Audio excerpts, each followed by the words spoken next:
जय ओम विष्णुपाद परमहंस परिव्रजकाचार्य श्रोत्र Shri Shrimad divine grace अभय नारविंद भक्ति वेदांत स्वामी श्रील प्रभुपाद की जय। अनंत कोटि वैष्णव वृंद की जय। नवाचार्य श्री हरदास ठाकुर की जय।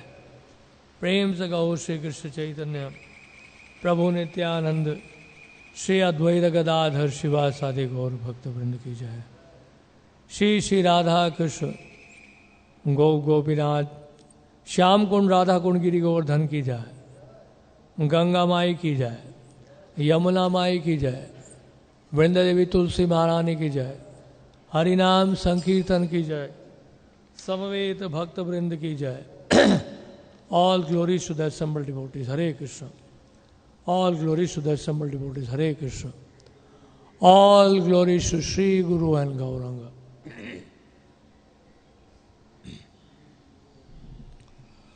ओम अज्ञानतिमिरन्धस्य ज्ञानाञ्जनशलाकया चक्षुरुन्मीलितं येन तस्मै श्रीगुरवे नमः। श्रीचैतन्यमनोभीष्टं स्थापितं येन भूतले स्वयं रूपः कदा मह्यं ददाति स्वपदान्तिकम्। वाञ्छाकल्पतरुभ्यश्च कृपा सिन्धुभ्य एव च पतितानां पावनेभ्यो वैष्णवेभ्यो नमो नमः। जय श्री कृष्ण चैतन्य प्रभु नित्यानंद श्री अद्वैत गदाधर शिवासादि गौर भक्त वृंद। हरे कृष्ण कृष्ण कृष्ण हरे हरे, हरे राम राम राम हरे हरे। ओम अज्ञानतिमिरन्धस्य हरे कृष्ण पंचतत्वात्मकं कृष्णं भक्तरूपस्वरूपकं भक्तावतारं भक्ताख्यं नमामि भक्तशक्तिकम्। ये पंचतत्व मंत्र है श्रील कृष्णदास कविराज गोस्वामी ने ये पंचतत्व मंत्र दिया है। पंचतत्वात्मकं कृष्णम भक्त रूप कौन है? श्री चैतन्य महाप्रभु। स्वरूपकम नित्यानंद प्रभु और भक्तावतारम अद्वैताचार्य, भक्ताख्यम श्रीवास ठाकुर और भक्त शक्तिकम गदाधर पंडित। तो श्रीवास ठाकुर हालांकि जीव तत्व हैं लेकिन इनको पंचतत्व में गिना जाता है। तो यही है अचिंत्य भेदाभेद तत्व सिद्धांत कि जीव तत्व भी है इस तत्व में, पंच तत्व में जीव तत्व भी है, विष्णु तत्व भी है, तो और शक्ति तत्व भी है। अचिंत्य भेदाभेद तत्व है। तो पंच तत्व एक है, एक तत्व है पंच तत्व, लेकिन फिर भी भेद है। तो श्रीवास ठाकुर इनके बारे में चिंतन चरतामृत में तो दिया ही हुआ है। गौर गौणदेश दीपिका में इनका स्वरूप बताया गया है। इनका स्वरूप बताया गया है वैकुंठ में नारद जी हैं। ये श्रीवास ठाकुर नारद जी के अवतार बताए गए हैं।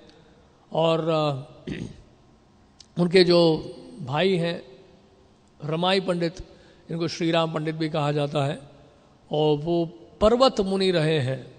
नारद मुनि के मित्र रहे हैं पर्वत मुनि। आपने देखा होगा कि जब भी श्रीमद् भागवत में जहाँ कहीं नारद जी का वर्णन आता है तो कहीं ना कहीं पर्वत मुनि का वर्णन भी आता है, अंगिरा मुनि का वर्णन आता है। तो ये सब नारद जी के मित्र हैं। उनका भी अपना मित्र समूह है, तो उसमें ये सब मित्र हैं उनके। तो पर्वत मुनि रमाई पंडित के रूप में आए हैं। तो और साथ में श्रीवास ठाकुर की जो पत्नी है मालती देवी, उनके बारे में लिखा है कि वो अंबिका थी, यानी कि भगवान श्री कृष्ण की धात्री ब्रज लीला में, कृष्ण लीला में। तो इस प्रकार ये वर्णन मिलता है। और वैसे तो नारद जी के अवतार बताए जाते हैं, लेकिन अगर हम लोग और इसको गहराई से देखें, हम सुन रहे थे एक प्रवचन हिजोल राधानाथ स्वामी महाराज का, जो उन्होंने बड़ा अच्छा बताया कि ये सब नित्य नवद्वीप में है। श्रीवास ठाकुर नित्य नवद्वीप में है और नारद जी तो वैकुंठ में है। लेकिन इस भौम जगत में जब आते हैं तो नारद जी के माध्यम से आ रहे हैं, तो इसलिए नारद जी का अवतार बताया गया है। नहीं तो नित्य नवद्वीप में श्रीवास ठाकुर हमेशा के लिए हैं, हरिदास ठाकुर वहाँ हमेशा के लिए हैं। लेकिन इस भौतिक जगत में जब आते हैं, ब्रह्मांड में प्रवेश करते हैं, तो हरिदास ठाकुर ब्रह्मा जी के अवतार के रूप में आते हैं। तो ये भी बहुत ही गहरी बात बताई थी उन्होंने, महाराज ने बड़ा अच्छा बताया हिजोल राधानाथ स्वामी महाराज ने। और इसके अलावा श्रीवास ठाकुर, आज उनका तिरुभाव दिवस है आषाढ़ के महीने में, और दशमी का दिन कृष्ण पक्ष। हाँ, तो आज उनका तिरुभाव हुआ है। और आविर्भाव जो है उनका अष्टमी के दिन हुआ था, कृष्ण अष्टमी, और वो था महीना चैत्र मास में। तो इस तरह से आविर्भाव तिरुभाव के बारे में वर्णन सुनने को मिलता है। श्रीवास ठाकुर सिलहट से थे, श्रीवास ठाकुर सिलहट से थे, लेकिन चैतन्य महाप्रभु की लीला में उनको विशेष योगदान देना था, तो फिर वो नवद्वीप आ गए। श्रीवास ठाकुर का घर बहुत नज़दीक है योगपीठ से, चैतन्य महाप्रभु का जहाँ पर घर है उसके बहुत नज़दीक श्रीवास ठाकुर का घर है। अगर नवद्वीप आप मायापुर गए तो श्रीवास ठाकुर का घर भी आप जा सकते हैं वहाँ पे। तो श्रीवास ठाकुर हमने बताया जैसे कि वो सिलहट से थे, और चैतन्य चरितामृत चैतन्य भागवत के अनुसार ये पता चलता कि श्रीवास ठाकुर के 3 भाई थे नवद्वीप में। एक भाई और थे, नलिन पंडित। नलिन पंडित उनके बड़े भाई थे। उसके अतिरिक्त 3 भाई रहते थे नवद्वीप में ही, श्री राम पंडित, श्रीपति और श्रीनिधि। तो इस तरह से 5 भाई हुए। लेकिन अधिकांश स्थानों में आपको 4 के नाम से ही सुनने को मिलेगा, 4 भाई थे करके। तो क्योंकि नलिन पंडित अलग रहते थे। तो गौड़िया वैष्णव अभिधान में और प्रेम विलास जो है वो उसका उदाहरण देते हुए गौड़िया वैष्णव अभिधान में बताया गया है कि श्रीवास ठाकुर के जो पिता थे उनका नाम था जलधर पंडित, और श्रीवास ठाकुर के उनके जलधर पंडित के 5 पुत्र थे। तो श्रीवास ठाकुर उसमें से दूसरे पुत्र थे। 5 पुत्रों में से दूसरे कौन थे? श्रीवास ठाकुर थे। और इसके अलावा जो है नलिन पंडित की एक बेटी हुई जिनका नाम था नारायणी, और जिनके सुपुत्र हुए श्रील वृंदावन दास ठाकुर। तो श्रीवास ठाकुर की भतीजी थी नारायणी देवी, और नारायणी देवी के जो पति थे वैकुंठ दास विप्र, उनका जब तिरुभाव हो गया तो फिर वो भी जो है उन्होंने कुमारहट में अपने घर को त्याग कर वो भी आकर श्रीवास ठाकुर के पास आके रहने लगे। और वहीं पे जो है विशेष कृपा प्राप्त हुई चैतन्य महाप्रभु की। उनको बचपन से ही नारायणी को चैतन्य महाप्रभु ने उनको उच्चिष्ट दिया था, महाप्रसाद। उस कारण से वो कृपा प्राप्त हुई कि वो वृंदावन दास ठाकुर को भी जो है वो कृपा मिली है चैतन्य महाप्रभु की। तो श्रीवास ठाकुर और निमाई पंडित, श्रीवास कई ऐसे कारीगर हैं, पार्षद हैं जो महाप्रभु के आने से पहले आ चुके हैं उनका स्वागत करने के लिए। प्रजा पहले आती है, फिर राजा आते हैं, जिसमें श्रीवास ठाकुर, मुकुंदत्त, गदाधर पंडित, मुरारी गुप्त, अद्वैताचार्य, हरिदास ठाकुर, तो इस तरह से कई सारे परिकर जो हैं वो पहले मौजूद थे। तो श्रीवास ठाकुर निमाई से तो काफ़ी उम्र में बड़े थे।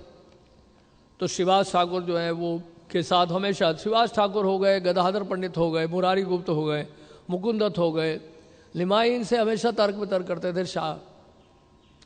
और इस तरह से कई बार वो शास्त्रार्थ में उनको हराते भी थे, उन्हीं की बातों का खंडन करते थे, फिर उनकी बातों की स्थापना भी करते थे।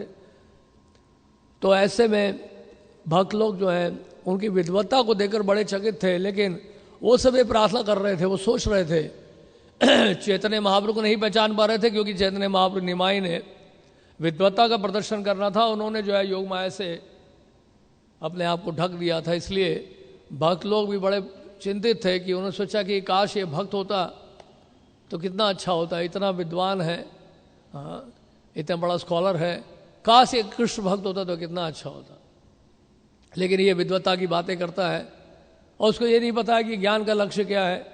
इतना ज्ञान अर्जित करके उसका लक्ष्य उद्देश्य क्या, अगर कृष्ण भक्ति में ना लगे तो उसका क्या लाभ।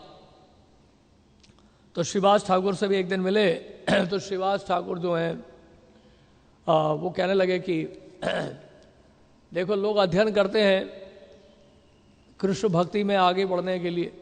अगर कोई संस्कृत व्याकरण सीखता भी है, संस्कृत व्याकरण कोई सीखता भी है, संस्कृत अगर पढ़ता भी है, तो उसका उद्देश्य क्या होना चाहिए, ताकि हम लोग उसके बाद संस्कृत पढ़ने के बाद हम लोग वैदिक शास्त्रों को, ग्रंथों को, श्रीमद् भागवत को और भगवत गीता को पढ़े। तो संस्कृत पढ़ने का भी उद्देश्य ये है। द्वार खुल जाता है आपके लिए, संस्कृत में लिखे जितने ग्रंथ हैं, शास्त्र हैं, आप उसको पढ़ पाएंगे। अगर ऐसा नहीं कर रहे हैं तो फिर ऐसे संस्कृत पढ़ने का क्या लाभ। ये ज्ञान प्राप्त करने का, ये विद्वत्ता, न्याय शास्त्र, बहुत सारे क्षेत्र हैं ज्ञान के। तो इस तरह से तो उन्होंने कहा कि अगर कृष्ण भक्त नहीं बन रहे हैं तो फिर लाभ क्या है। तो उन्होंने कहा समय खराब मत करो निमाई, कृष्ण भक्ति की स्वीकार करो, कृष्ण की पूजा करो, क्यों समय बर्बाद कर रहे हो। तो चैतन्य महाप्रभु बड़े प्रसन्न हुए कि श्रीवास ठाकुर की आज तो कृपा हो गई। बड़ा आनंद आया उनको, बड़ा खुश हुए वो कि श्रीवास ठाकुर ने एक तरह से उनको आशीर्वाद दिया है। और उन्होंने कहा कि आपके आशीर्वाद से निश्चित रूप से जो है मैं एक ना एक दिन कृष्ण भक्ति में लगूंगा। आपका आशीर्वाद है, फिर चिंता क्या है। और तो इस तरह से श्रीवास ठाकुर उनको बोलते हैं कृष्णेर मतिरस्तु, आपकी मति कृष्ण में हो। तो चैतन्य महाप्रभु जब गया से वापस लौटे थे तो चैतन्य महाप्रभु अब निमाई पंडित का भाव अब नहीं प्रकट कर रहे थे, यानी कि विद्वत्ता का प्रदर्शन नहीं कर रहे थे। वो भक्ति के जितने भी लक्षण हैं, भाव के लक्षण हैं, वो सारे प्रकट करने लगे। शुक्लाम्बर ब्रह्मचारी के घर में सबसे पहले उन्होंने प्रेम के लक्षण प्रकट किए थे, यहाँ तक कि उन्होंने एक स्तंभ से के सहारे खड़े थे, वो स्तंभ पूरा का पूरा पिघल गया उनके शरीर के ताप से। तो शची माता जो है बहुत चिंता कर रही थी निमाई के लिए, ये जब से गया से लौटा है पता नहीं क्या हो गया इसको, पागलों जैसी हरकतें करता है, रोता है, कभी हंसता है, कभी चिल्लाता है, कभी जमीन में लौट जाता है और भिगरे की सेवा करता है। तो क्या होता है, उसके आंखों से जो आंसू बहते हैं उससे पूरा उसका वस्त्र, सारा वस्त्र भीगता रहता है, बार बार उन वस्त्रों को बदलता रहता है, ठीक से सेवा नहीं कर पाता है। श्रीवास ठाकुर तक ये संदेशा भिजवाया गया, क्योंकि शची माता को चिंता हो गई कि कहीं कुछ हो तो नहीं गया, वायु की कोई विकृति तो नहीं आ गई है। श्री श्रीवास ठाकुर को संकेत जब मिला तो श्रीवास ठाकुर उनके घर पे पहुंचे। तो श्रीवास ठाकुर से महाप्रभु कहते हैं कि ये लोग कहते हैं कि मुझे कुछ वायु का, मुझ में कोई वायु का विकार आया वो है, और आपका क्या ख्याल है श्रीवास, आपको क्या लगता है कि मुझे कुछ हुआ है, क्या मैं पागल हो गया हूँ क्या। तो फिर श्रीवास ठाकुर कहते हैं कि नहीं, भक्ति भाव की जो तरंगे हैं वो आपके शरीर में प्रवेश कर चुकी हैं, उसी का लक्षण है ये सब प्रेम का लक्षण है।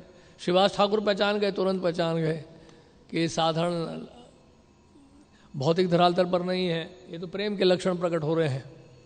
तो चैतन्य महाप्रभु ने कहा कि चैतन्य महाप्रभु श्रीवास ठाकुर का आलिंगन किया और चैतन्य महाप्रभु ने कहा कि अगर तुम भी मुझे यही कहते कि श्रीवास, अगर आप भी ये कहते कि मैं पागल हो गया हूँ, तो मैं अभी जाकर गंगा जी में डूब मरता, गंगा जी में कूद पड़ता मैं, अगर आप भी कहते कि मैं पागल हो गया हूँ तो। तो श्रीवास ठाकुर ने तो महाप्रभु को पहचान लिया था, उनके प्रेम लक्षणों को पहचान लिया था। तो इस तरह से चैतन्य भागवत में ये वर्णन आ रहा है।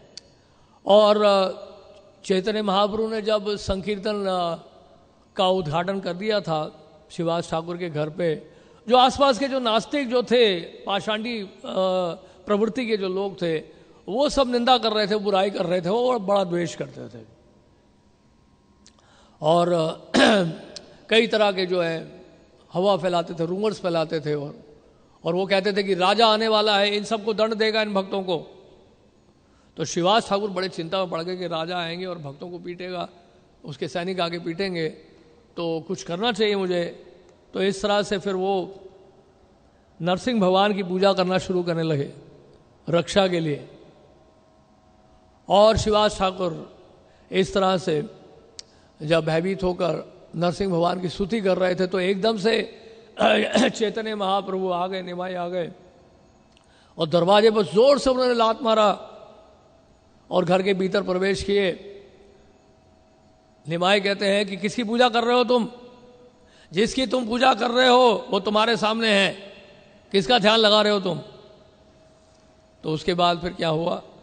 उसके बाद फिर निमाई ने एकदम से वीर आसन में बैठ गए, और उस समय उन्होंने नरसिंह भगवान का दिव्य रूप जो है प्रकट किया। श्रीवास ठाकुर जो है एकदम से जो है देखकर जो है एकदम से बड़े आनंदित हो गए और भावावेश में आ गए, और प्रेम से श्रीवास ठाकुर भी स्तुति करने लगे। और चैतन्य महाप्रभु ने कहा कि आप अपने घर परिवार के सभी लोगों को बुलाओ, अपनी पत्नी को, सबको बुलाओ। तो परिवार के सभी सदस्य आए, और उसके बाद उन सभी ने जो है भगवान नरसिंह देव के रूप का दिव्य दर्शन प्राप्त किया। तो इस प्रकार चैतन्य भागवत में, चैतन्य चरितामृत में दिया है कि चैतन्य चरितामृत में एक बार जो है बृहस् सहस्त्र विष्णु सहस्त्र नाम का उच्चारण करने के लिए जब कहा गया था महाप्रभु ने, तो श्रीवास ठाकुर ने जो है 1000 नाम वो ले रहे थे भगवान का, उसमें नरसिंह भगवान का नाम आ गया। और नरसिंह भगवान का नाम जैसे ही आया तो जानते हैं क्या हुआ? चैतन्य महाप्रभु एकदम नरसिंह भगवान के आवेश में आ गए, और नरसिंह भगवान के आवेश में आकर नवद्वीप की सड़कों में भागने लगे गदा लेकर। उनके सारे केश खुल गए, आंखें एकदम लाल हो गई उनकी, और ऐसा लगता था कि नवद्वीप में जितने भी नास्तिक हैं और असुर हैं, असुर प्रवृत्ति के लोग हैं, उन सबका संहार करने वाले हैं। तो ऐसे ऐसे गदा लेके भागते गए। तो देखा गया कि वहाँ पे कई लोग जो हैं भयभीत हो रहे हैं, लोग भयभीत हो रहे हैं उनके इस आवेश को देखकर, इस उग्र रूप को देखकर सब लोग भयभीत हो रहे हैं। और उसके बाद चैतन्य महाप्रभु रुक गए और वापस आए। वापस आने के बाद उन्होंने क्या किया? वो गदा फेंक दिया। उन्होंने कहा कि ये ठीक नहीं किया मैंने, मेरे कारण जो है इतने लोग भयभीत हो गए। किसी के मन में भय उत्पन्न करना ये बहुत बड़ा अपराध है, ये अच्छा नहीं हुआ, ये मैंने क्या किया? तो श्रीवास ठाकुर कहते हैं उत्तर में, क्या कहते हैं? वो कहते हैं कि वास्तव में जिन्होंने भी आपका नाम उच्चारण किया है, आपको देखकर आपके नामों को उच्चारण किया है, उनके तो कोटि कोटि अपराध कट गए हैं। कोटि कोटि अपराध कट गए, यानी कि 1 करोड़ से ऊपर अपराध कट गए। कोटि कोटि अपराध कट गए। और जिसने भी आपको इस नरसिंह भगवान के आवेश में देखा है, जानते हैं क्या हुआ है? वो भवसागर से छुटकारा पा चुका है, भवबंधन से वो छुटकारा पा चुका है। तो इस तरह से नरसिंह भगवान का आवेश प्रकट किया था चैतन्य महाप्रभु ने। और नित्यानंद प्रभु जब नवद्वीप आए थे तो सबसे पहले नंदन आचार्य के घर पे आके रुके थे। जब अद्वैत आचार्य को भी बुलाया था चैतन्य महाप्रभु ने, जब महाप्रकाश लीला की थी श्रीवास ठाकुर के घर में, तो उस समय अद्वैत आचार्य को भी बुलाया था उन्होंने शांतिपुर से, और अद्वैत आचार्य भी नंदन आचार्य के घर में आके छुप गए थे। तो नित्यानंद प्रभु भी जो है नंदन आचार्य के घर पे रुके थे। और महाप्रभु ने बताया था भक्तों को कि नित्यानंद प्रभु जो है महापुरुष आए हुए हैं। कल रात को मैंने सपना देखा उनके बारे में। उनको ढूंढना होगा तो हरिदास ठाकुर, श्रीवास ठाकुर, इन सबको भेजा था उनको ढूंढने के लिए, लेकिन वो 9 घंटे ढूंढते रहे नवद्वीप में, कहीं नहीं मिले नित्यानंद प्रभु। तो चैतन्य महाप्रभु स्वयं गए थे उनको ढूंढने के लिए अपने परिकरों के साथ। मुरारी गुप्त को भी रास्ते में ले लिया, मुरारी मुरारी चलो चलो, हम किसी महान व्यक्ति से, एक महापुरुष से मिलाने के लिए मैं आपको लेके जाता हूं। तो नंदन आचार्य के घर पे जब पहुंचे तो वहां नित्यानंद प्रभु के दर्शन हुए। नित्यानंद प्रभु महापुरुष से जब मिले तो दोनों एक दूसरे से मिलकर जो है एकदम से प्रेमाविष्ट हो गए, भावावेश में आ गए और भाव के सारे लक्षण प्रकट होने लगे। जोर जोर से उछलने लगे, कभी नीचे जमीन पे गिर जाते और आंखों से अश्रु बहने लगे और रोंगटे खड़े हो गए उनके। तो इस तरह से चल रहा था। तो और साथ में श्रीवास ठाकुर श्रीमद् भागवतम का श्लोक, तो श्रीवास ठाकुर भी क्योंकि साथ में थे तो श्रीवास ठाकुर ने श्रीमद् भागवत के 10वें स्कंद से श्लोक उदित किया। बड़ा पीड़म नटवर वपुः कर्णयो कर्णिकारम बिभ्रदवास कनक कपिशम वैजयंतीम च मालाम रंध्रान वेणु अधर सुदया पूरयन गोप वृंदैर वृंदारण्यम सपद रमणम प्राविशद गीत कीर्ति ही।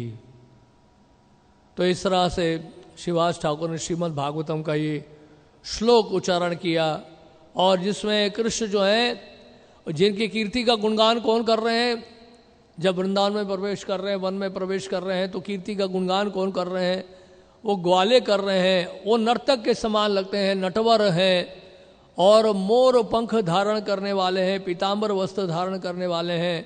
उनके करणों में जो है वो कर्णिकार फूल है और वैजयंती माला है उनके गले में। और इस तरह से इस वेशभूषा में कृष्ण जो है वन में प्रवेश करते हैं, और वो वन जो है भगवान श्री कृष्ण के चरणों से अंकित है।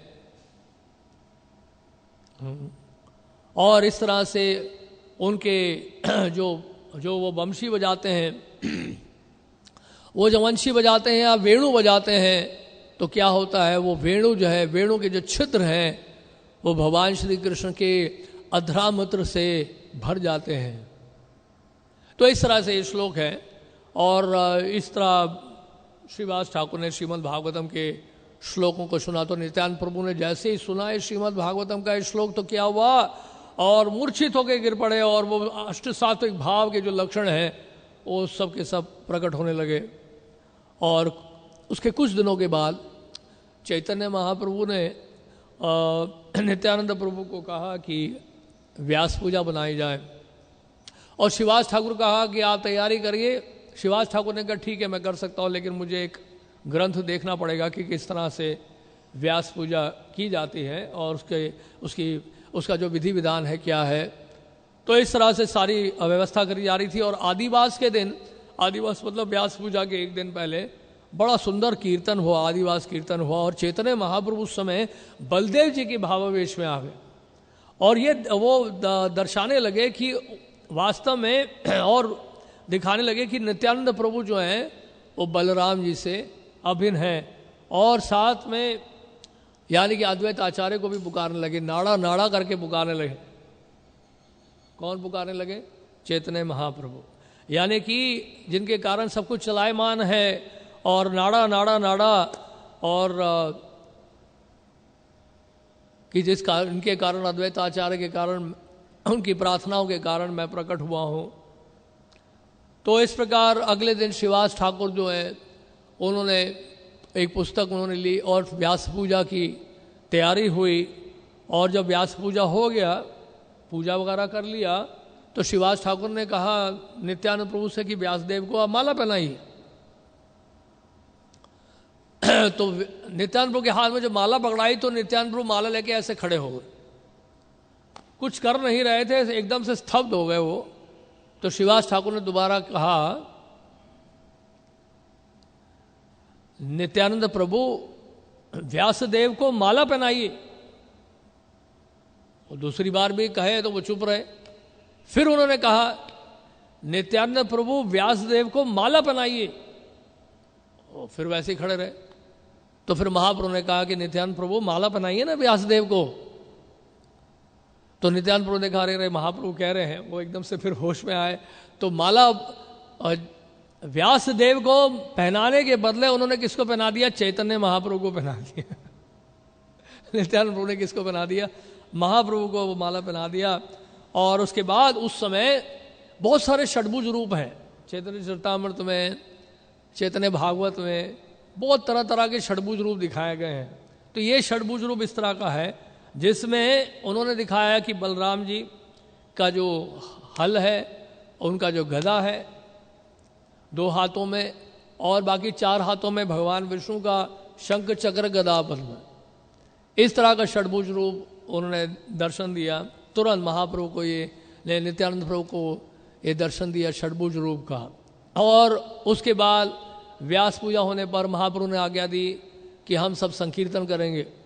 तो बहुत सुंदर संकीर्तन हुआ और चैतन्य महाप्रभु श्रीवास ठाकुर को कहा कि प्रसादम का वितरण करें, और स्वयं चैतन्य महाप्रभु ने प्रसाद का वितरण किया। चैतन्य महाप्रभु ने स्वयं जो है भक्तों को प्रसाद खिलाया।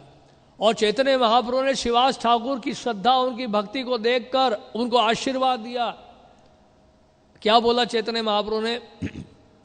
यदि लक्ष्मी भिक्षा करे नगरे नगरे तथापि दारिद्र्य तो तोरा नाही बेके घरे। मतलब क्या है कि लक्ष्मी हो सकता है कि सड़क पे जाकर, नगर नगर गांव गांव जाकर भीख मांगे लक्ष्मी जी, लेकिन तुम्हारे घर में कभी गरीबी नहीं होगी। महाप्रभु ने आशीर्वाद दिया श्रीवास ठाकुर को। बिराल कुकुर आदि तुम्हार बाड़ीर सवार आमते भक्ति होइबे के स्थिर। आपकी बाड़ी में जितने पशु पक्षी हैं, मतलब और भी पशु हैं, वो सब भी क्या होंगे? भक्त बन जाएंगे, सबको कृष्ण प्रेम मिलेगा। नित्यानंद समर्पिलोन तुमा स्थाने सर्वमते संभरण कोरिबा अपने। और मैंने आपको नित्यानंद प्रभु सौंप दिए हैं, अब आप उनकी जिम्मेदारी लीजिए। जिम्मेदारी लीजिए मतलब क्या है कि नित्यानंद प्रभु को संभालना होगा, क्योंकि नित्यानंद प्रभु अवधूत हैं और वो भावावेश में आते रहते हैं, तो उनको उनकी जिम्मेदारी लेने वाला कोई होना चाहिए। तो श्रीवास ठाकुर को कह रहे हैं महाप्रभु कि आप उनकी जिम्मेदारी लीजिए, मैंने आपको सौंप दिया नित्यानंद प्रभु। और उसके बाद जैसे हमने बताया कि श्रीवास ठाकुर के घर में एकादशी के दिन संकीर्तन प्रारंभ हुआ था। एकादशी के दिन जो है श्रीवास ठाकुर के घर पे संकीर्तन हुआ, यानी कि संकीर्तन आंदोलन का उद्घाटन हुआ है श्रीवास ठाकुर के घर पे। श्रीवास ठाकुर का जो घर है वो वास्तव में हेडक्वार्टर्स है संकीर्तन का, और जितनी भी शाखाएं हैं हमारी इस्कॉन की विश्व भर में, वो सारी शाखाएं जो है श्रीवास ठाकुर के बेसिकली ब्रांच है। जो श्रीवास ठाकुर के घर में हो रहा था वही हम लोग यहाँ मंदिर में कर रहे हैं। श्रीवास ठाकुर के घर में संकीर्तन, हमारे मंदिरों में संकीर्तन। तो श्रीवास ठाकुर का ही वास्तव में जितनी हमारे मंदिर हैं वो सब श्रीवास ठाकुर के ही वास्तव में शाखाएं हैं। तो श्रीवास ठाकुर वो बेसिकली क्या है, वो हेडक्वार्टर्स है जहाँ से संकीर्तन को मूव किया गया। जैसे कि जब पानी में आप पत्थर डालते हैं, और या फिर पॉटर होता है, पॉटर जानते हैं ना, वो चलाता है, व्हील को चलाता है, पहिए को चलाता है, तो एक बार वो चलाता तो वो पहिया घूमता रहता है। और इसी तरह से पत्थर जब जल में डालते हैं तो वो जल घूम घूम कर बड़ा हो जाता है, वो आकार सर्कल जो है। इसी तरह से श्रीवास ठाकुर के घर में संकीर्तन हुआ, और वहाँ से जो है बेसिकली वहाँ से एक चलायमान हो गया संकीर्तन, और संकीर्तन अब पूरे विश्व भर में, पूरे ब्रह्मांड में वो संकीर्तन फैल रहा है। राइट? तो इस तरह से समझ ली पावर हाउस है वो, और पावर हाउस है संकीर्तन का श्रीवास ठाकुर का घर। तो इस तरह से श्रीवास ठाकुर के घर में संकीर्तन शुरू हुआ। लिखा है चैतन्य भागवत में, श्री हरिवासरे हरि कीर्तन विधान नित्य आरंबिला प्रभु जगतेर प्राण पुण्यवंता श्रीवास आंगने शुभारंभ उठिला कीर्तन ध्वनि गोपाल गोविंद। तो क्या हुआ कि चैतन्य भागवत में लिखा है कि उस दिन सायंकाल में संकीर्तन का विधान है। एकादशी के दिन हरिवासर कहते हैं, जिस दिन संकीर्तन होना चाहिए, हरि कथा होनी चाहिए। और उस प्रकार चैतन्य महाप्रभु रात्रि के समय जो है क्या किया, नृत्य करना शुरू किया। संकीर्तन आंदोलन शुरू हो गया। श्रीवास ठाकुर के घर में, श्रीवास आंगन में, श्रीवास के आंगन मतलब क्या है, कोर्टयार्ड में। और उसके बाद फिर जहां पर गोपाल और गोविंद के नामों का उच्चारण हो रहा था। और उसके बाद जब संकीर्तन शुरू हो गया तो स्वाभाविक है कि आसपास के लोग, द्वेषी लोग, पाषांडी लोग, विषयी लोग जो हैं, और वो सब जो है बुराई करने लगे, निंदा करने लगे, दुष्ट प्रवृत्ति के लोग। और उनका हृदय जिनका कठोर था, ऐसे कठोर हृदय वाले लोग, ऐसे दुष्ट प्रवृत्ति के लोग, वो सब जो है भक्तों की बुराई कर रहे थे। महाप्रभु ने ध्यान नहीं दिया। उन्होंने कहा कि बोलने दो उनको, उनके अपमान को सहन करो। सहन क्या करना है, संकीर्तन में इतना आनंद आ रहा है, उसका ध्यान ही नहीं है। नहीं, सहन तो तब करना पड़ता है जब नाम में रुचि नहीं है। जब आपको भक्ति का आनंद नहीं आता है तभी सहन करना पड़ता है। जब भक्ति में आनंद आता है तो सहन करने की जरूरत ही नहीं है, क्योंकि आनंद आ रहा है आपको। नहीं समझे? जब आपका मन पूरी तरह से रम जाता है भगवान के चरणों में, और आप पूर्ण रूप में कृष्ण भावना भावित हो जाते हैं और भगवत प्रेम से भरे होते हैं, तो फिर सहन करें ना करें उसका कोई मतलब नहीं है, वो ऑटोमेटिक होता रहता है। नहीं, यानी कि आप रसगुल्ला खा रहे हैं तो करेला की क्यों चिंता करेंगे आप? मैं करेले को सहन कर रहा हूं, सहन क्या करना है, मैं रसगुल्ला खा रहा हूं। समझ रहे हैं आप? इसी तरह से आनंद भाव विभोर होकर ये सब संकीर्तन कर रहे हैं। जिसको चिल्लाने तो कुत्ता कितनी देर भौंकेगा। समझ रहे हैं आप? बार्किंग डॉग्स सेल्डम बाइट बोलते ना, अंग्रेजी में कहावत है। तो इस तरह से भक्त लोग बड़े आनंदित होकर संकीर्तन कर रहे थे। लेकिन उनको क्या लग रहा था, उनको लग रहा था कि पूरी रात नहीं लग रही थी, वो केवल ऐसा लगा था कि उनको कि एक क्षण ही बीता है, एक क्षण ही बीता है बस। केवल जैसे रासलीला के समय रात्रि भर रासलीला हुई और ऐसा लगा कि बस पलक झपकते ही रासलीला समाप्त। रात्रि बहुत छोटी पड़ गई संकीर्तन के लिए। नहीं, जब आप कृष्ण भावना भावित हो जाते हैं तो फिर क्या होता है कि काल का प्रभाव नहीं पड़ता आपके ऊपर, समय का पता ही नहीं चलता समय कैसे बीता। नहीं, तो आप वास्तव में इस भौतिक जगत में होते नहीं है, ना गुणों का प्रभाव है ना फिर काल का प्रभाव है। ऐसे दिव्य धरातल पर चैतन्य महाप्रभु भक्तों के साथ संकीर्तन कर रहे थे। और ऐसे एक रात्रि को चैतन्य महाप्रभु ने क्या किया, जितनी भी शालिग्राम शिलाएं हैं वो सब अपने गोद में रख लिया उन्होंने, और गोद में रख के वो बेदी में बैठ गए, जाके ऑल्टर में सीधा विष्णु के सिंहासन में जाकर चैतन्य महाप्रभु सारी शिलाओं। आप देखेंगे श्रीवास ठाकुर के घर पे वहाँ एक ऑल्टर है, 3 ऑल्टर्स है ना, तो उसमें एक चैतन्य महाप्रभु का ऑल्टर है जिसमें महाप्रकाश लीला व्यक्त कर रहे हैं। और ऐसे में दिखाया कि सारी शालिग्राम की शिलाएं जितनी है वो सब महाप्रभु ने अपने गोद में लेके रखी हुई हैं। और दिव्य रूप प्रकट किया चैतन्य महाप्रभु ने, और नाना प्रकार के भेंट उन्होंने स्वीकार किए भक्तों से। और ये महाप्रकाश लीला का वर्णन जो है चैतन्य भागवत में हुआ है, मध्य खंड में 9वें अध्याय में। और इसके अतिरिक्त जो है ये बताया गया यहाँ पर कि ऐसे कई बार ऐसा होता था कि चैतन्य महाप्रभु भक्ति भाव में होते थे, लेकिन कभी कभी वो भगवत आवेश में भी आते थे, अपना भगवत ऐश्वर्य भी प्रकट करते थे। महाप्रकाश लीला में उन्होंने 21 घंटे लगातार जो है महाप्रकाश लीला की, इसको शत प्रहरीय लीला कहते हैं। एक प्रहर 3 घंटे का होता है, 7 प्रहर जो है 21 घंटे का होता है। और चैतन्य महाप्रभु लगातार 21 घंटे महाप्रभु शत प्रहर महाप्रकाश लीला करने लगे, और सभी भक्तों को क्या देने लगे, कृष्ण प्रेम प्रदान करने लगे, सबकी इच्छाओं को पूरा करने के लिए लगने लगे। इच्छाओं को पूरा करने का मतलब ये नहीं है कि भौतिक इच्छाएं सारी पूरी हो रही हैं, सबकी जो आध्यात्मिक इच्छाएं पूरी हो गई। सारे भक्त थे। महाप्रकाश लीला कौन देखेगा, भक्ति तो देखेंगे। तो सबकी जितनी आध्यात्मिक इच्छाएं, सबको कृष्ण प्रेम दिया उन्होंने चैतन्य महाप्रभु ने। और चैतन्य महाप्रभु ने का अभिषेक किया गया, चैतन्य महाप्रभु का अभिषेक किया गया, और उनको भक्तों ने फूल अर्पित किया, माला अर्पित की, नाना प्रकार के भेंट अर्पित किए, और चैतन्य महाप्रभु ने सबको आशीर्वाद दिया।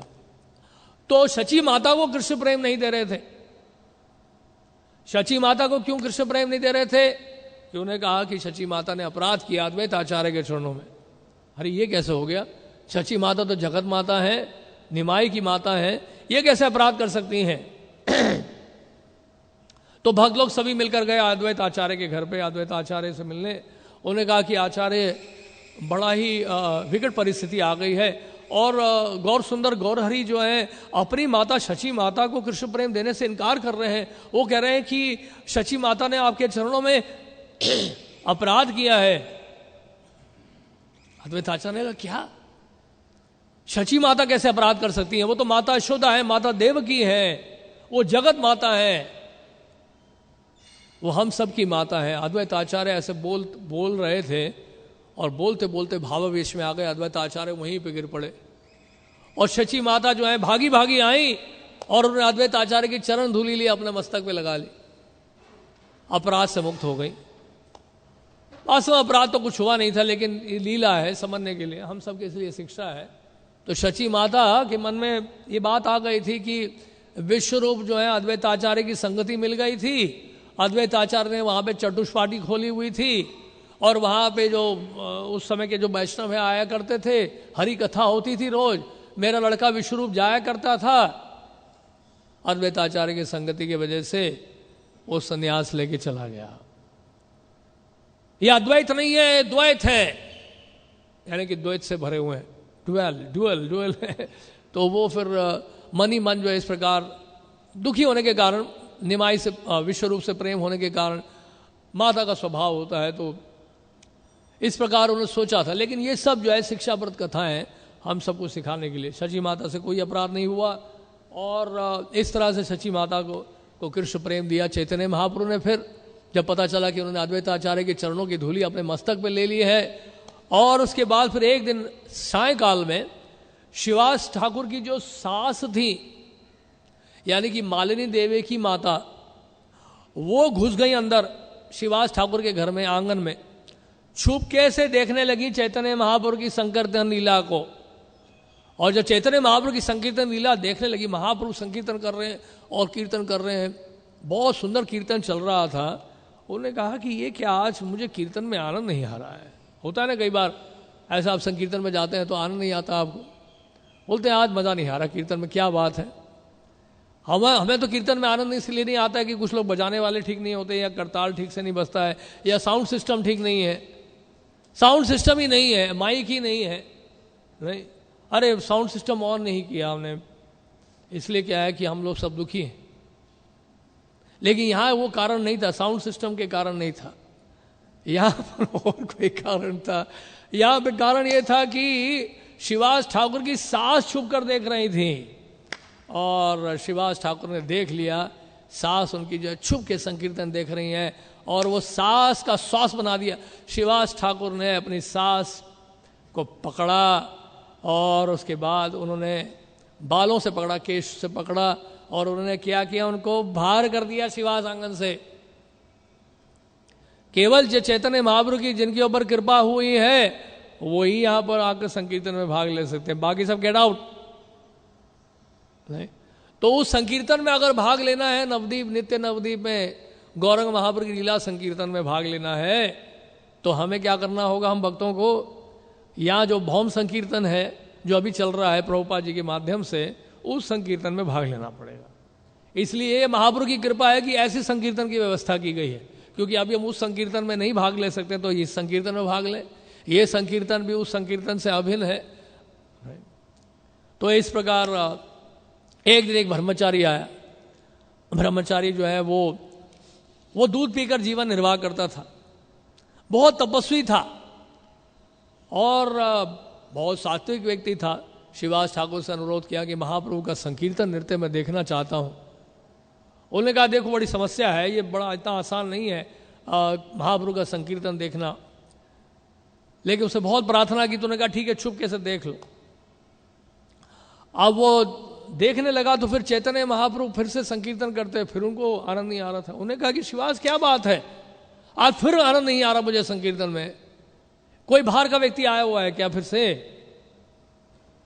तो उन्होंने कहा कि महाप्रभु आपसे क्या छुपाऊं, एक ब्राह्मण है, ब्रह्मचारी है, केवल दूध पीकर जीवन निर्वाह करता है, बड़ा तपस्वी है, बहुत तपस्या करता है वो।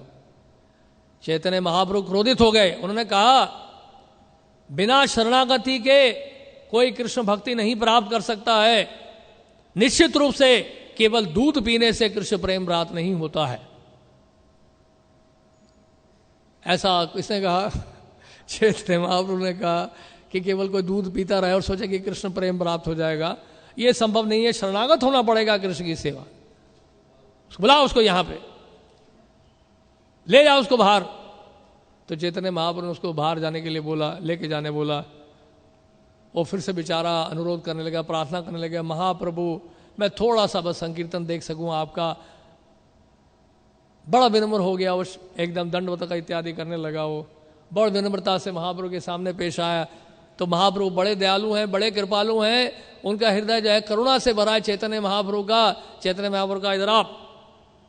तो चैतन्य महाप्रभु ने क्या किया, अपने चरण जो है उस ब्रह्मचारी के सर पर रख दिए। हरि हरि। तो इस तरह से ये हुआ। अब चैतन्य महाप्रभु जो है वो नाटक भी किया करते थे, लेकिन ये नाटक जो है चंद्रशेखर आचार्य के घर में हुआ करता था, जहाँ पे वो चैतन्य मठ है, ब्रजपटन जिसको कहते हैं। और वहाँ पर जो है चंद्रशेखर के आचार्य के घर में नाटक हुआ, जिसमें श्रीवास ठाकुर जो है नारद जी का रोल किए उन्होंने। अद्वैत आचार्य जो है विदूषक बने, विदूषक मतलब जोकर, क्लाउन बने वो।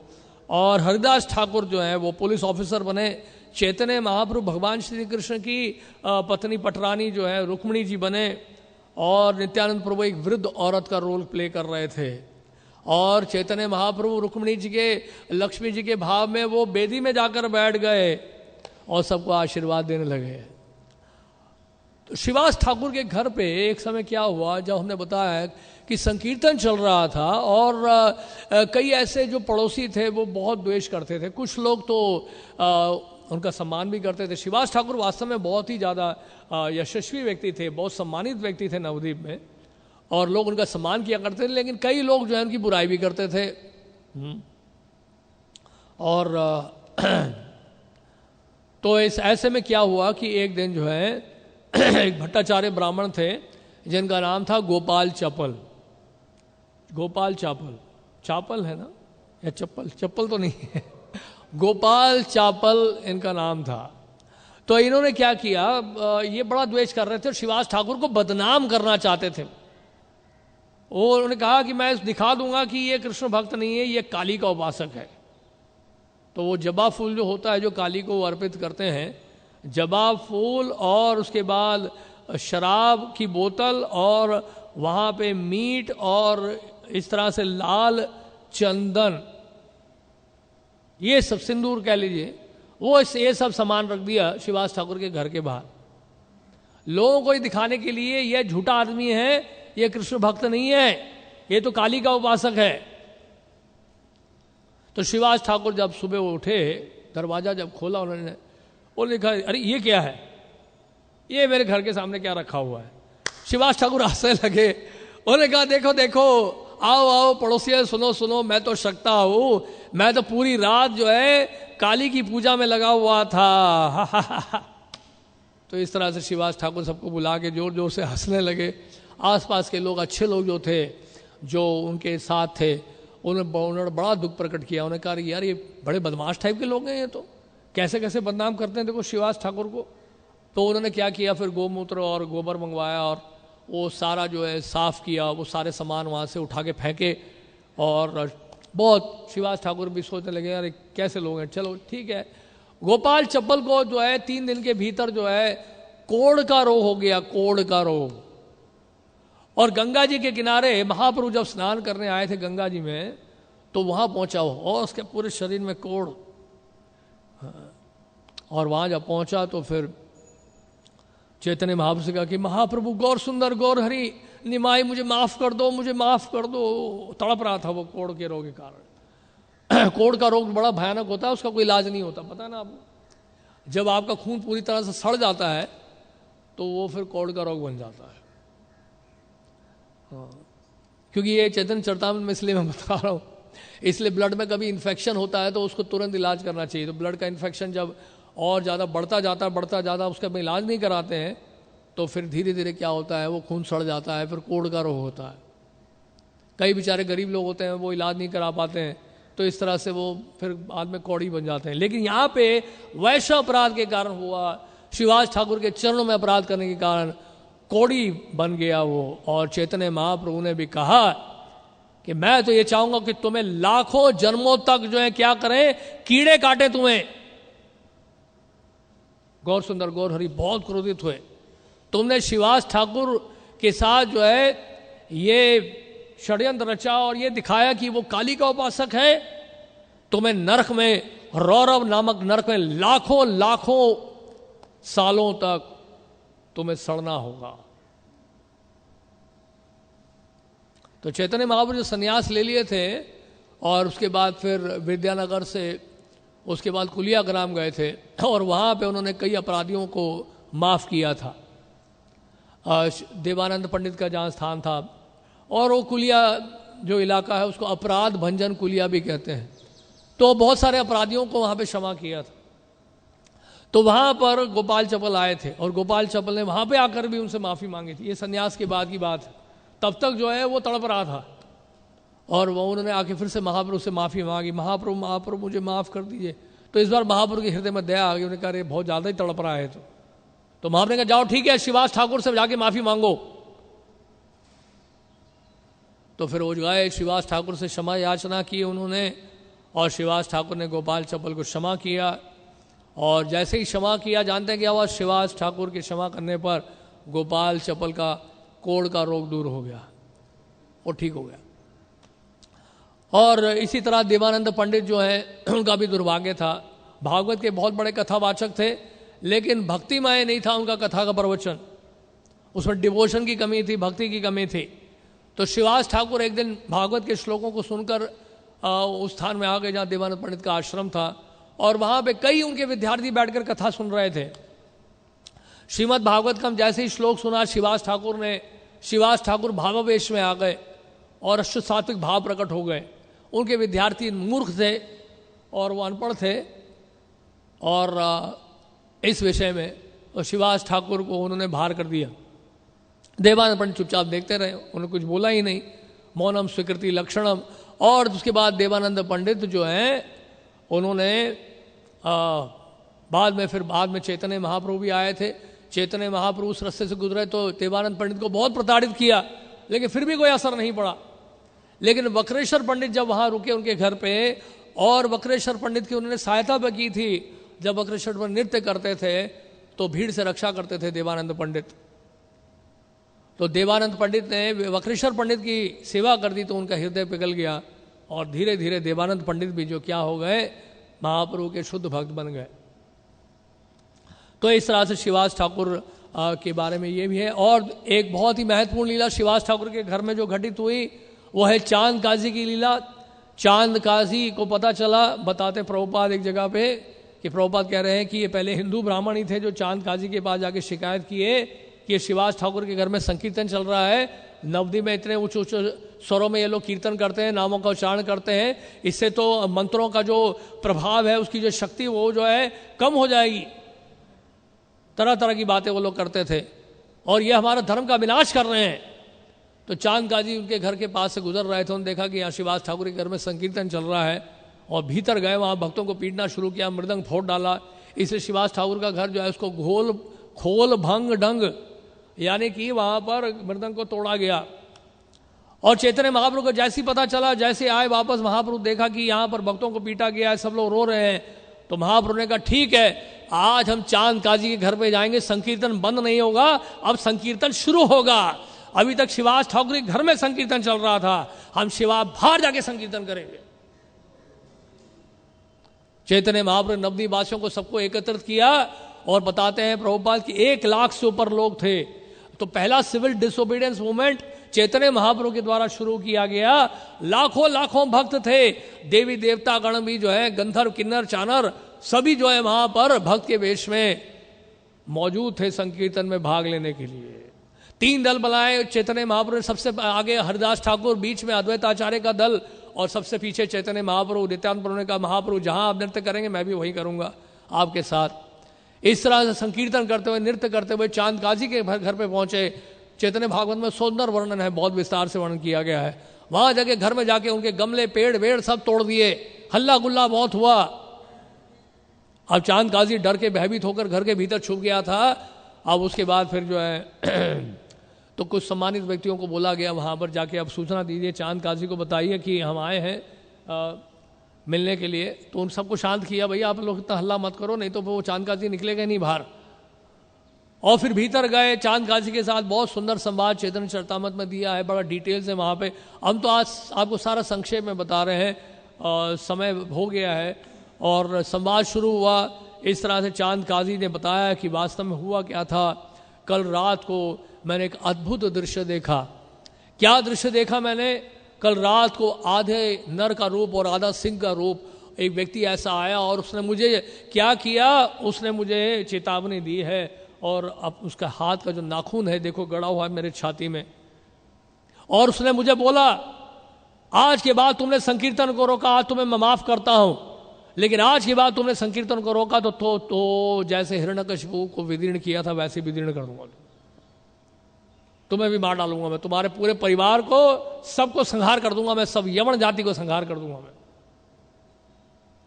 तो जिस तरह से उसके बाद फिर चैतन्य महाप्रभु के संवाद में बाद में चांद काजी ने ऐलान किया कि मैं घोषणा करता हूं आने वाले समय में हमारे वंशज में जितने भी लोग हैं कोई भी संकीर्तन को नहीं रोकेगा नवद्वीप में, नदिया जिले में। तो इस तरह से, और शिवाज ठाकुर के घर में एक औरत थी जिनका नाम था दुखी। तो दुखी जो है वो क्या करती थी, महाभिषेक के लिए जल लाया करती थी गंगा जी में से। कभी कभी चैतन्य महाप्रभु प्रातःकाल जाते थे गंगा स्नान करने के लिए, और कभी कभी तो वो गंगा जल लेकर आती थी महाभिषेक के लिए। तो बहुत विनम्रता से सेवा कर रही थी और महाप्रभु की दृष्टि पड़ गई दुखी के ऊपर एक बार। उन्होंने कहा तुम दुखी कैसी हो, सेवा कर रही हो, सेवा करने वाला भक्त कैसे दुखी हो सकता है। तो महाप्रभु की दृष्टि पड़ी और दुखी खुश हो गई, आनंदित हो गई, भाव विभोर हो गई। महाप्रभु ने कहा आज से तुम्हारा नाम दुखी नहीं, आज से तुम्हारा नाम सुखी है। तो दुखी सुखी बन गई महाप्रभु की दृष्टि बात करते ही। और उसके बाद शिवाज ठाकुर के घर में एक दिन क्या हुआ, उनका अपना ही लड़का मर गया। शिवाज ठाकुर ने महाप्रभु को बताया नहीं, भक्तों को बताया नहीं। फिर महाप्रभु ने कहा कि क्या बात है, फिर से आज आना नहीं आ रहा है, क्या कारण है, क्या कारण है शिवाज, क्या कारण है। तो शिवाज ठाकुर कहते हैं महाप्रभु से, कहते हैं महाप्रभु हमारे घर में अमंगल हो ही कैसे हो सकता है, हमारे घर में अमंगल ही कैसे हो सकता है जब आपका मुस्कुराता चेहरा हम लोग देख रहे हैं यहाँ पर संकीर्तन करते हुए। तो उनको लगा शिवाज ठाकुर बोल नहीं रहे, तो उन्होंने और भक्तों से पूछा। तो और भक्तों ने बताया कि महाप्रभु अभी कुछ समय पहले शिवाज ठाकुर का एक लड़का था, वो उसकी मृत्यु हो गई है। उससे पहले शिवाज ठाकुर दूसरे कमरे में जाकर अपनी पत्नी को और परिवार के लोगों को बता देते हैं महाप्रभु देखिए संकीर्तन कर रहे हैं, आप लोग रोना नहीं, अगर आप अपना रोना बंद नहीं करोगे तो क्या करूंगा मैं अभी जाकर जो है गंगा जी में छलांग मार दूंगा। तो शिवाज ठाकुर पहले बोल के आए थे रोना नहीं, डोंट क्राई। तो फिर उसके बाद शिवाज ठाकुर के लड़के से मिलने गए वहां पर, और चैतन्य महाप्रभु ने देखा कि तुम तो शिवाज जैसे शुद्ध भक्त के लड़के हो, तुम कहाँ जा रहे हो, तुम क्यों छोड़ के जा रहे हो शिवाज ठाकुर को।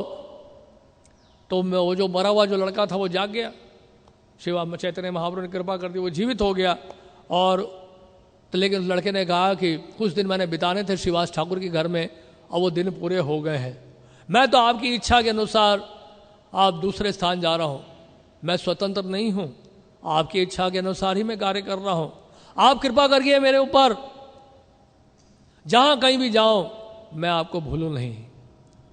तो इस तरह से श्रीवास ठाकुर को चैतन्य महाप्रभु ने कहा कि आज के बाद आप चिंता मत करिए, उनके घर परिवार के लोगों को बताया, महाप्रभु ने कहा आप चिंता मत करिए, आज के बाद मैं और नित्यानंद आपके सुपुत्र हैं, आपका लड़का जो है शरीर छोड़ दिया, लेकिन हम लोग कभी आपको नहीं छोड़ेंगे, हम आपके शाश्वत पुत्र बने रहेंगे।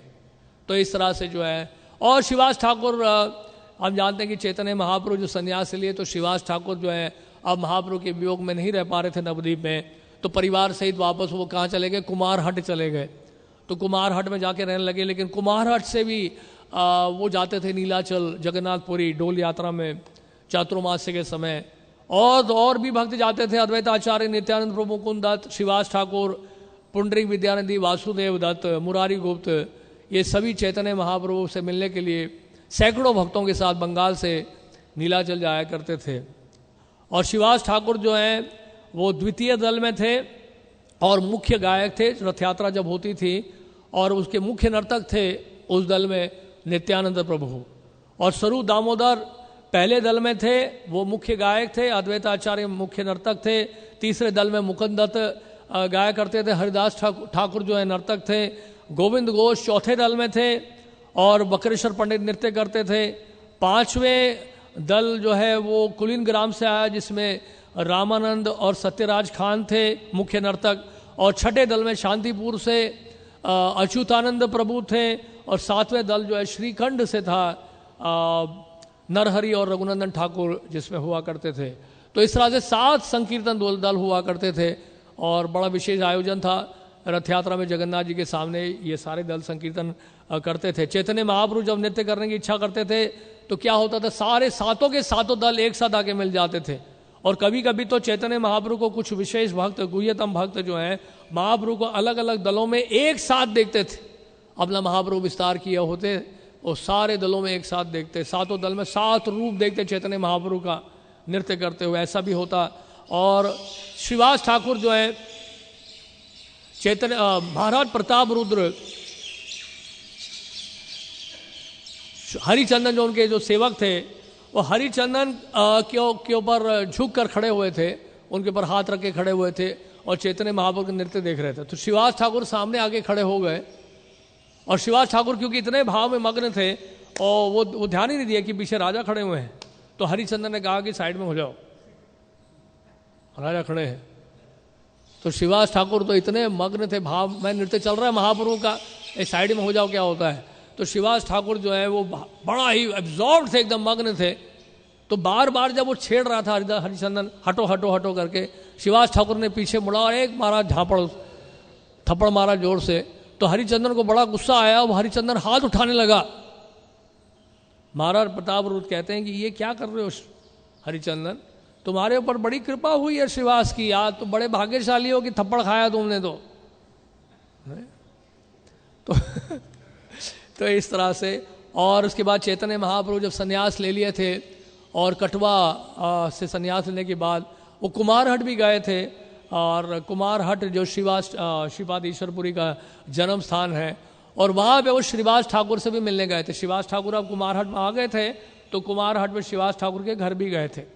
और वहाँ जब गए तो चैतन्य महाप्रभु का वो जन्म स्थान था, तो वहाँ पे श्रीवास ठाकुर से बोले कि उन्होंने देखा कि श्रीवास ठाकुर बहुत बढ़िया से सेवा कर रहे हैं, लेकिन ऐसा लग रहा है कि श्रीवास ठाकुर और कुछ कार्य करते नहीं हैं, इनका तो गृहस्थ जीवन है, परिवार है, तो ये करते क्या है, व्यवसाय क्या है इनका। तो चैतन्य महाप्रभु ने कहा कि आप तो गृहस्थ आश्रम में, इतना बड़ा परिवार है, घर कैसे चलाते हो आप। और श्रीवास ठाकुर ने कहा कि मुझे धन कमाने की कोई इच्छा नहीं है, मुझे धन कमाने की कोई इच्छा नहीं है। तो 3 बार तालियां बजाई श्रीवास ठाकुर ने। महाप्रभु ने कहा कि आपने 3 बार तालियां क्यों बजाई।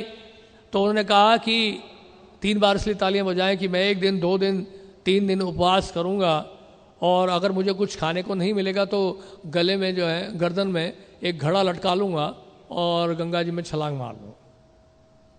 ठीक है। तो फिर महाप्रभु जो है उन्होंने श्रीवास ठाकुर के इस कथन को जब सुना तो जोर से धाड़ने लगे, सिंह की तरह धाड़ने लगे। उन्होंने कहा कि श्रीवास, वही आशीर्वाद जो उन्होंने दिया था नवद्वीप में, उसी तरह का आशीर्वाद दिया। उन्होंने कहा कि हो सकता है कि लक्ष्मी जी जो है वो भीख मांगने सड़क सड़क दर दर भटके और नगर नगर भटके, लेकिन तुम्हारे घर में कभी गरीबी नहीं आएगी, तुम्हें धन की कभी कमी नहीं होगी। तो इस तरह से चैतन्य महाप्रभु ने आशीर्वाद दिया, अनन्य चिंतयन्तु माम ये जना पर्युपासते तेषां नित्याभियुक्ता नाम योगक्षेमं वहाम्यहम्। और उसके बाद फिर चैतन्य महाप्रभु इस तरह से, तो एक घटना और मुझे याद आ रही है, उसमें भी ऐसी था कि नित्यानंद प्रभु श्रीवास ठाकुर के घर में रुके हुए थे। तो महाप्रभु जो है श्रीवास ठाकुर की श्रद्धा की परीक्षा ले रहे थे, उनकी फेथ की परीक्षा ले रहे थे। तो उन्होंने कहा, महाप्रभु ने एक दिन बोला श्रीवास ठाकुर को उन्होंने कहा कि तुमने किसको रखा हुआ अपने घर पे, इसके कुल का पता नहीं, इसके गोत्र का पता नहीं, इसके परिवार का पता नहीं, ये अवधूत व्यक्ति है, और तो तुमने क्यों रखा है इसको? तो वहाँ वो शिवास ठाकुर कहते हैं ठीक है नित्यानंद महाप्रभु, ठीक है, मुझे पता है कि इनके कुल का पता नहीं है, जाति का पता नहीं है, और भले ही एक यवनी जो है, यानी कि यवनी जिसने मदिरा पी हुई है, वो आकर अगर नित्यानंद प्रभु के चरणों को पकड़ ले, हाँ, और इस कारण से मेरा कुल, मेरी जाति, मेरा परिवार सब दूषित हो जाए, मेरा शरीर, मेरी आत्मा सब दूषित हो जाए, पथ भ्रष्ट हो जाऊं मैं, लेकिन मेरी श्रद्धा जो है नित्यानंद प्रभु में कम नहीं होगी। अगर यमनी भी आती है और नित्यानंद प्रभु के उसके पांव को पकड़ लेते हैं, और उस कारण से क्या होता है, मेरा कुल, मेरा परिवार, मेरी जाति नष्ट होती है, क्योंकि वो मेरे घर में रुके हुए हैं, तो मेरी श्रद्धा नित्यानंद प्रभु में कम नहीं होगी। ये सत्य है, ये सत्य है, ये सत्य है, 3 बार बोलते हैं शिवास ठाकुर। तो चैतन्य महाप्रभु बहुत प्रसन्न होते, बोलते हैं तुम्हारी तो इतनी अटूट श्रद्धा है नित्यानंद प्रभु, मैं हैरान हूं देखकर, नित्यानंद प्रभु तो इतने गुह्यतम, इतने कॉन्फिडेंशियल हैं, और तुम उनको कैसे जानते हो, तुम्हारी इतनी श्रद्धा कैसे है नित्यानंद प्रभु में। तो एक बार शिवास ठाकुर के घर में एक कौवा आया और घी का कटोरा उठा के ले गया, और घी का कटोरा जब उठा कर ले गया तो फिर क्या हुआ, जो शिवास ठाकुर की जो पत्नी थी मालिनी देवी बहुत चिंतित हो गई, शिवास वापस आएंगे, पूछेंगे घी का कटोरा कहाँ है, पूजा के लिए है ये तो नित्यानंद प्रभु का क्या हुआ, आप इतने चिंता क्यों कर रही हैं? मालिनी को अपनी माता के रूप में देखते थे नित्यानंद प्रभु। उन्होंने कहा माते आप चिंता मत करिए, अभी मंगवा देते हैं कटोरा। तो कौवे को बुलाया, कहा किया, वो कौवा वापस आ गया कटोरा लेके। बोलते ये तो बड़े आश्चर्य की बात है, कैसे आप कटोरा वापस ले आए? तो उन्होंने कहा कि वास्तव में इस पर कोई बहुत बड़ी आश्चर्य की बात नहीं है। उन्होंने कहा नित्यानंद प्रभु, क्या वो व्यक्ति नहीं है जो अपने गुरु के मरे हुए पुत्रों को वापस लेके आए थे? आप क्या वही अनंत शेष नहीं है जिनकी फनों में पूरा ब्रह्मांड जो है निवास करता है, और सरसों के बीज की तरह? त्रेता युग में आप क्या लक्ष्मण नहीं थे? आपने इंद्रजीत का वध किया था। तो ये बहुत बड़े आश्चर्य की बात नहीं है कि आप कौवे से या उस कौवे को वापस बुला लिए हैं और घी का कटोरा वापस लिया है, तो ये बहुत बड़े आश्चर्य की बात नहीं है, आपके लिए ये जो है साधारण सी बात है। तो इस तरह शिवास ठाकुर के घर में बहुत सारी लीलाएं हुई, और इसमें हम चैतन्य चरितामृत, चैतन्य भागवत दोनों को पढ़ेंगे तो और विस्तार से हमें सुनने को समझने को मिलेगा। हरे कृष्ण। श्रील शिवास ठाकुर तिरुभाव तिथि महामहोत्सव की जय। हरे कृष्णा, धन्यवाद। तो श्रीवास पंडित के बारे में काफ़ी बातें बताई प्रभु जी ने। इसमें एक बात ये समझने की है कि जिस समय श्री चैतन्य गया की यात्रा से वापस आए थे और फिर उनका